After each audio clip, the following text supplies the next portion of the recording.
kasal, bunyag og lubong. Kana mga igsuon nato manambong ra na sila, makasuod lang na sa simbahan matag KBL. Unya gagahapon pila to kabuk akong funeral bill, 3 or unsa tong adlaw. Sakit ka ayo tan-awon kay klaro baya kay mo sa manimbang mo diri, klaro kay mo sa akong mga mata ug sa TV. Ongoing ang misa, kabalo mo say nahitabo, ang uban no nagtabi nya, ang uban pud no nangaon. Okay patana sa ako maglagot ko, pero unsa nakaginoo no kung wala siya gilansang diha ba, dugay na siguro siyang minaog, dugay ra kang wild gani isa atong sa templo kay gihimog merkado, suko kay siya kay ngano balay alam po anan templo unya man gihimo naman nun dili lupigon pa tong niaging gospel atong niaging Domingo kay nagibaligya sila sa gawas gihimog marketplace, pero sa misa nako atong niagi nagtabi na ngaon pa. Sus lami ay naog diri, pwede pa lang kumuto nako mo. Lisod naguna-una man ko kay sige pader, anak man dayon nagsilpon, dautan dayon sa pader, maglibog ta unsaon ang Ginoo ba.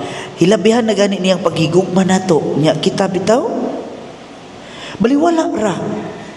Ikaw kuno mahigugma sa usa ka tawo, sige be nahigugma mga magtiayon, ikaw nagpakita ka asawa sa paghigugma ngadto sa imong bana, giatiman nimo, gipakaon, tanan, giligo pa, pero ang imong bana way tagad nimo, way pakialam nimo, lipay ka.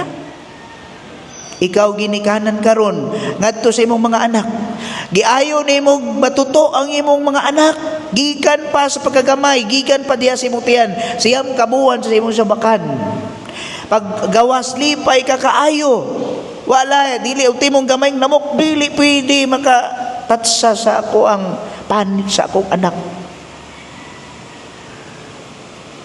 Pero pag abot sa panahon, asa imo anak, ang gugma nimo imong gihatag, gisakripisyo, gitugyan, pero daghan kay ginikanan, gibiyaan na sa mga anak.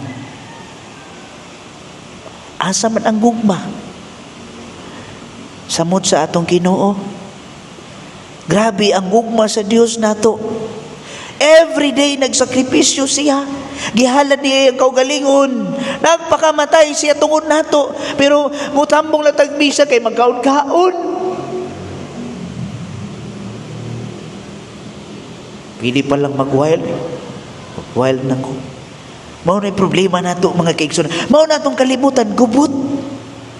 Kay ngano, lahi man ang focus nato. Dili man gugma, dili man pasayloay, pag dinawatay, dili man pagpaubsanay, kundili hambugay, patag-asay og garbo. Nasakitan ko pirmi, musukol ko, mubalos ko. Mao naman na ron. Mao na itong kalibutan. Wag yun. Ambot lang asay dangatan na to ani.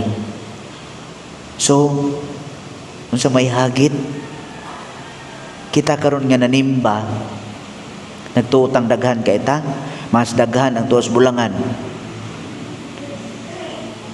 Mas daghan ang tua sa kahilayan. Mas daghan ang tua naglaag-laag matagabi bisag asa to find happiness. Wala sila kasayod, no? Ang tinuod nga kalipay nga dili gayud makuha kanimo, naa diha pagsakripisyo sa kaugalingon alang sa uban. Pagsakripisyo sama ana, paghatag sa kaugalingon ngadto sa Dios. Kay ngano ang tinuod nga kalipay atong maangkon dito sa laing kalibutan.